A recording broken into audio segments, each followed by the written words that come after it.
everybody. So I am super, super excited for this episode 10 of Make Time for Your Mind with Coach Jayme. This is my first ever guest, and this is my first ever video podcast episode. So super excited about that. And there is not a single human on this planet that I would want to have on here other than Aram Gagorian, which actually ended up being one of my clients back when I was still living in Connecticut. And I love his brain. I love just what he does. He is a nutrition coach, and he is super authentic and just raw and gives absolute value to every single person who comes across his Instagram, gets coached by him, all of the above. So amazing human. Aram, thank you for being here. That's a pretty glowing opening right now. I don't even know what to say. I feel like she's already lying to you, audience. She's lying to you about how amazing I am. No. No, I just always appreciate being given the platform to express my thoughts about things, because I think it's therapeutic for me in nature also, because there's a lot of shit going on up in my head. And I think when I can get that stuff out, it helps, and it can help other people. So appreciate you having me, and you've been monumental in my success. So it's just nice to come back full circle. Oh, yes, this is exciting. I have been like waiting on this for weeks till I got my podcast kind of going that way. I made this as impactful as it could be, because guys, like, he thinks so similar to me, and I think that's why we also worked so well together. So kind of, if you don't mind, Aram, can you just kind of share with anybody who's listening or now watching what your experience was like what was the reason why you even hired me as a coach, and what was that like for you? So to be honest, I was pretty apprehensive about it. Even I mean, that was 2020, right? Or 2019. It was right around, yeah. So I had started online coaching towards the back end of 2019, and I wasn't 100% sold on how it was going to work or how advantageous it was going to be to the end user.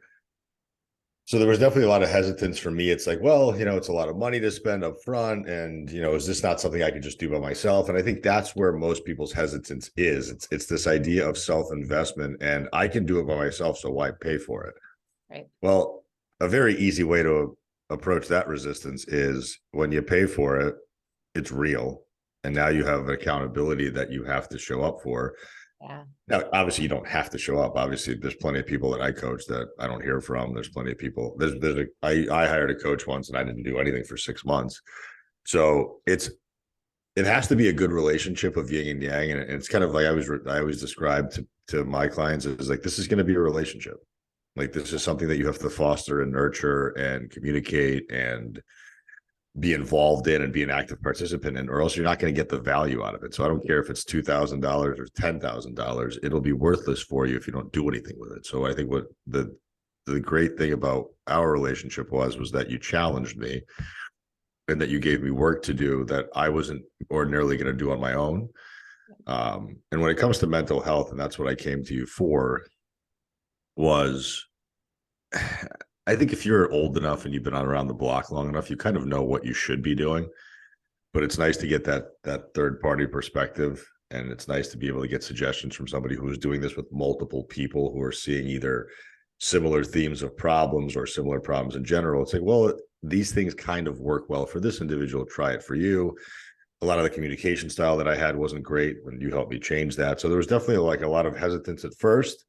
And then as the process kept moving along, it started getting better and better. And it wasn't perfect by any stretch of the imagination. I mean, Lord knows you and I had our tiffs. We had good sessions. We had not great sessions. We had bad sessions, but that's the process. And I think you always fostered an environment of, hey, this isn't going to be linear progression. You're not just going to get healed from whatever issue you have internally. You're going to have to fight and battle through it. And the only way out is through. And I think you were monumental in helping me see that, even though I was a 36-year-old man at the time. I knew that, I just wasn't practicing it. It's no different than nutrition and training. Like, most people know they should be eating well and they should be working out, but they have to be reminded of it sometimes. Yeah. So good. Yeah. And I think that's another reason, like I said, our personalities were so similar, but like something that I take a lot of pride in is that ability to be able to push back, because like already you were somebody who showed up putting in tons of work, but there's always like, it's impossible to be working at 100% in all areas of our lives. And so like, as other things were happening, like me being able to kind of nudge and show up with that tough love. But in some of those sessions, like things got pretty heavy, things got pretty emotional. And like, I know that was always one thing that I took so much honor in, is that you felt comfortable to be able to bring that side, since we were talking on all things mental health. What would you say were like some of like the unexpected wins, or the unexpected results that happened throughout our time working together? I think my self-awareness and emotional intelligence has been pretty high for a while now, because it's been something that I've practiced on my own to some extent. I find myself almost intelligent enough to be sociopathic. And I've said that to people out loud, to where like I can disconnect emotion from action very easily. And I don't know if that's a bad thing or a good thing. It serves me relatively well. But sometimes it's almost frightening that how easy it is for me to do. Like, it's like, Jesus, like, was Jack the Ripper like me? It was like Ted Bundy and I are like, we were like carbon copies of one another. I just channeled it into a positive way. They ended up killing people. And I think but that's really the only difference. No, If you think right. about some of the most highly successful people in the world, they're highly emotionally intelligent and intelligent in general, to the point where it's almost frightening that they can do what they do. Yeah. And it just so happened that they targeted that into a very specific arena, as opposed to having no direction like some serial killers have had. And if Yeah. you watch any of these movies about like the early childhood upbringing of all these killers, it's not that they had parents that were bad to them or they had all these issues. It's like typically they were almost neglected and left on to their own devices. Mhm. And that was me. Like, my parents weren't really parenting me. So I kind of like, I just learned life doing life.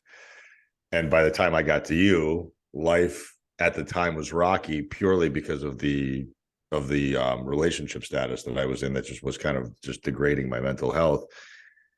And I was trying to run a business at the time, and I was trying to live with her at the time, and I was exploring my own identity at the time. So I think the hard part about all this stuff is that if you're doing it by yourself, you don't know where to start, and you don't know what to do first, and you don't know how to triage, like, what steps do you need to take to start to remedy things? Because that's where people are so overwhelmed. It's like, well, this is why coaching helps, because a person can take all of these different steps and arrange them in a way where now you're not feeling completely overwhelmed. They're like, I have to do all of this at once or else it's not going to work. You were like, well, we're going to work on this thing one week and we're going to see how you do with it. And then we're going to work on this thing the next week. And then, like, well, you didn't do this, so we have to kind of go back to it again.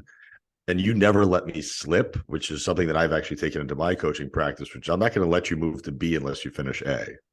Yeah. Because you're not going to get the full benefit of A or B to get to C unless you've done the first two parts, and you have to grow like that. So that was something that I definitely credit to you for sure. And you made it very interactive as opposed to passive. Yeah. One thing that, going back to the whole, it being a dangerous thing, I have a quote for everything. And one of my favorites, we need water to survive, but water can also kill us. And as you were saying that, like, I always think about it. And I remember I used to take a lot of pride in this, and I've gotten a lot better at it. But I always used to joke, and I would call myself Jayme the Justifier. Like, I already knew the answer, and I already knew like 600 different outcomes in my brain, because very similar to you, like emotional intelligence and reading people was something I've always been really good at. But it's really easy to like justify and make sense of something in your own head. But then when you say it out loud to somebody and they can repeat it back, and you're like, well, what? But it sounded so much different when you said it. But like when you're just stuck in yourself, that's, you only have yourself to judge what it was that you told yourself. So I love that you brought that up. One other thing that I know that you and I talked about a lot, like, and I know you see it a lot, but I also think that you have been a phenomenal representation of this in our world, of being a man who's willing to communicate and share emotions openly and confidently, where I feel like there are a lot of successful men out there that don't. And that is another thing that I've taken a lot of pride in coaching, is like being able to be a safe space for that. So many people think I only work with women, and I'm like, no, like like the top dog males too. Like that's important because so many people are driven by ego, and the world now is demasculinizing them if they share emotion. And we're not going to go into that whole that's not what we're here for. We're here for mindset. It's a rabbit hole. But yes, but just at least like, I would love for you to just kind of share some feedback on like some of your journey in mental health as a male, and feeling like learning how to feel confident to communicate like your insecurities or like fears, like walk me through kind of some of what your journey was like for that. And again, like while we work together, like what did that help piece together for you? I think men are afraid of coming off as inadequate or weak. And with my history of romantic relationships, I've always either been cheated on or replaced. So I always had this thought that if I wasn't always kind of like overtly alpha and kind of like the strong silent type in certain situations, that I wasn't going to get what I wanted out of the relationship. But in reality, what I was doing was I was making it very transactional. And it never got really deep or emotionally filled or fulfilled in general. So I think what I started to see when you and I were chatting was that my communication style was more of me telling people things as opposed to asking them. And then I never really revealed much about myself because I tried to avoid it. And I didn't really understand much about myself because I was that chronic justifier. Like you said, like I can justify and rationalize and validate anything I want. Like, oh, like I could eat 45 Oreo cookies. Like at the end of the day, I have muscle and I'm going to work out tomorrow and I'll use those calories for energy. Boom. Cool. Like justified. Or like, why shouldn't she take my advice? I've built a business and I know better than her. Maybe she doesn't want my fucking advice. So I just never considered those alternatives. And then what happened was, by doing some of the things that you and I had set out to do, it allowed me to start to become a little bit more cognizant of what the hell I wanted and who I was, as opposed to playing this movie of myself that I'd already seen a bunch of times that I just now started to believe. Because, you know, more than most, the stories you tell yourself on a daily basis, you will start to believe very, very quickly. And that becomes who you are, as opposed to like, and then that's all you know. Like, oh, I don't like to, I'm not good at this. Yeah, sure, you could say that over and over again and you'll believe it. And you just and that prevents you from trying. Right. And that's what happened to me. Was I started pigeonholing myself and just started closing myself off to all these things because I said, well, that's just who I am. And now at almost 40, my lens now is like, I don't know. I haven't tried it yet. Let me see what it's like. Or I know what I don't like, or I know what I do like, but let me see how this works. And just being a little bit more experimental and a little bit more open-hearted and open-minded about things. And then knowing that whatever you say to somebody that you're being feared to be judged for, who gives a shit? Like at the end of the day, if you tell somebody that you like or love that you are a certain way and they don't accept it, it's going to suck to lose that individual, possibly if they end up not wanting to be with you. But at the end of the day, like, I don't want to be codependent on an individual to live my best life. And that was one of the hugest takeaways, was that I was with somebody to validate myself as opposed to being with them because I wanted to be with them. Yeah. And if you don't mind me like mentioning this, I feel like you're okay with it. That's why I'm going to go ahead. But I think that was one of my favorite like wins, and the results that you got while we were working together was your willingness and your ability to let good things happen to you.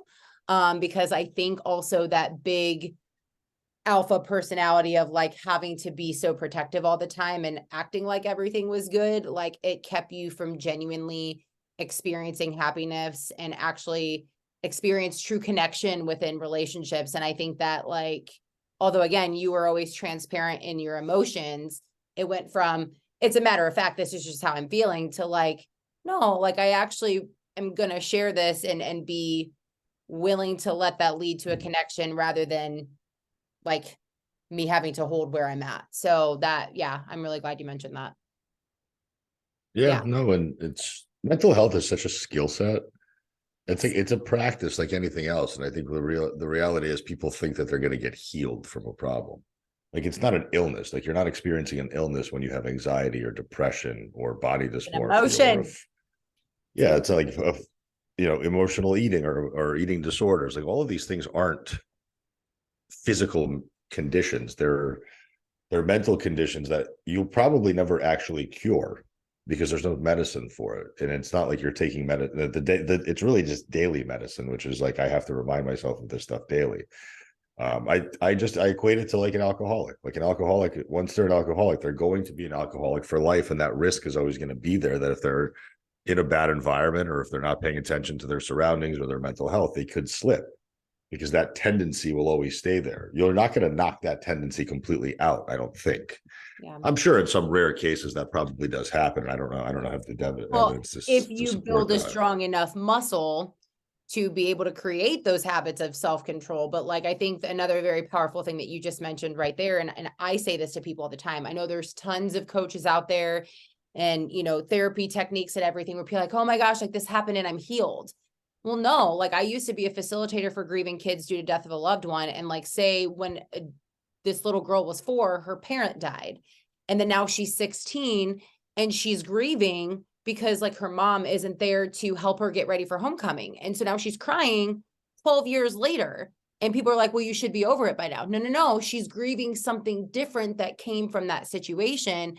And so when people use the word healing, I think this unrealistic expectation of everything being sunshine and rainbows and nothing ever agitating that area ever again is gone.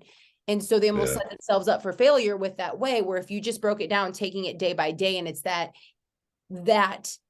situation no longer has control over you like it used to. Again, building that mental muscle. That's like the way I like to write or to word all the time. So yeah, I absolutely love that. I want to ask you something kind of more like recent and up to date for you. What would you say is something that you've learned recently about yourself, and how are you working and developing in that area? I'm just writing down the idea that I just had in my head when you were saying something of cumulative resilience, which by the way we can talk about, but I think that's interesting. What's something that I've learned about myself recently? I just keep getting more and more easygoing about things. Like I don't panic about stuff the way that I used to. Like finances used to always like panic me. Like, oh, am I making enough money? Did I spend too much on this? Like, how am I ever going to be able to get out of this?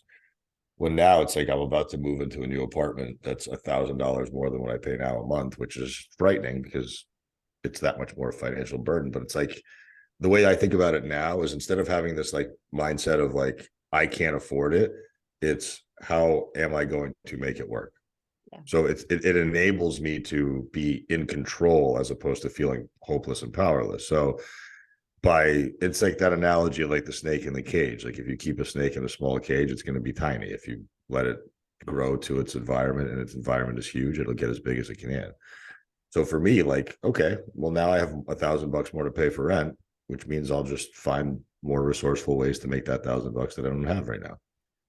And there's no panic behind it because I'm confident in my ability to coach. I'm confident in my ability to network. And if all else fails, my work ethic is never going to go anywhere because it's there and it's cemented in. So worst case scenario, it'll suck, but it'll be doable.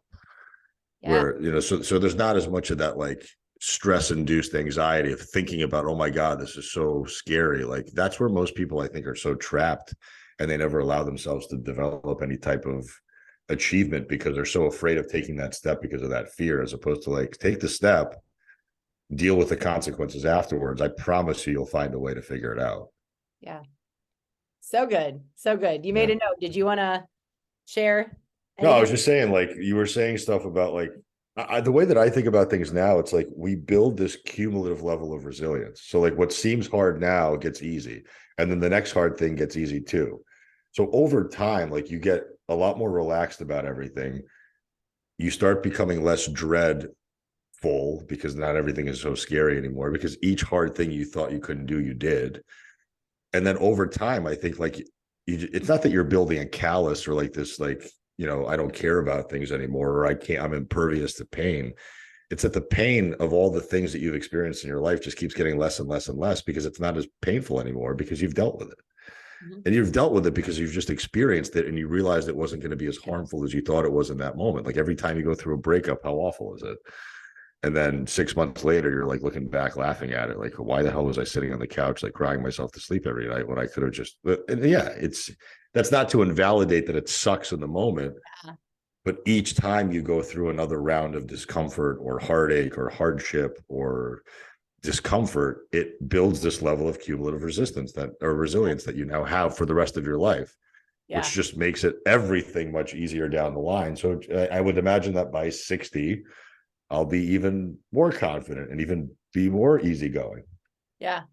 No, as you were saying that, I forgot. I did do a podcast episode on that where I'm like, if you have a 500-pound bar on the ground to deadlift, if you never walk in the gym and even attempt to lift up a 100-pound bar, that 500-pound bar is going to be really effing heavy, right? But guess Yep. what? That 500-pound never changed. It was always 500 pounds. But if you keep conditioning yourself and you work up to that weight, it's still going to be hard, but it's going to feel a lot lighter by the time you lift up 500 pounds than when you were back at 100 and you couldn't lift up 500 pounds, right? So it's exactly the same thing. And that's why I think it always boils down to, if we're not growing, we're dying, right? Like you should be having to push through that. Like I think Ed Milet actually did a podcast recently too, saying the same thing. He's like, if I don't have like 2 to 3 massive storms that happened within my year, I know that I was being complacent. Like that's my reminder that I'm growing, is if I'm releasing I'm coming across another season of an opportunity to feel that resistance and having to grow through. So yeah, I love it. That's good. All right. Do you have any final thoughts, words of wisdom, tidbits for any men or women out there that you'd like to share? I mean, I work with mostly women, and the common theme that I see is the constant over caring for everybody else and under caring for themselves. Absolutely. And I think when it comes to just because it's my expertise, but when it comes to nutrition and training, when it comes to like things like, changing your body or physique transformation or fat loss or whatever, if you don't address your mental health, which is your responsibility as an adult, in my opinion, like if you're a parent of children, it's even a bigger responsibility, because what you don't want to do is download your same problem patterns onto them. Like that to me is the most irresponsible thing in the world. You need to address it. Like I would much rather have somebody address their mental health, and yes, you can do it simultaneously, but let's not bite off more than we can chew.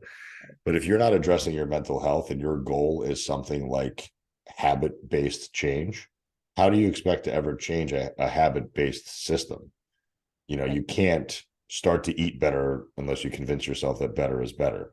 You're not going to have the ability to put boundaries around certain actions if you don't actually practice them. So like, you have to build some level of mental resilience. You have to be able to understand what you're good and what you're bad at, be very emotionally aware and intelligent to all these things, accepting of these things until the point where you get comfortable enough to be able to be uncomfortable and accept that is the way that it is. And in the pursuit of your mental health, I bet that your physical health will actually benefit from it as well. So my advice to any man or woman listening, especially women, take as much time as you need for yourself to be able to address the things that are your limiting factors, whether it's childhood traumas or insecurity issues or the need to placate and please others. Like all of these things need to be dealt with at some point. And again, you're never going to get cured or healed from them, but at least you can install coping mechanisms that'll be productive and valuable, that will not degrade your quality of life at some point. And if it's men that I'm speaking to,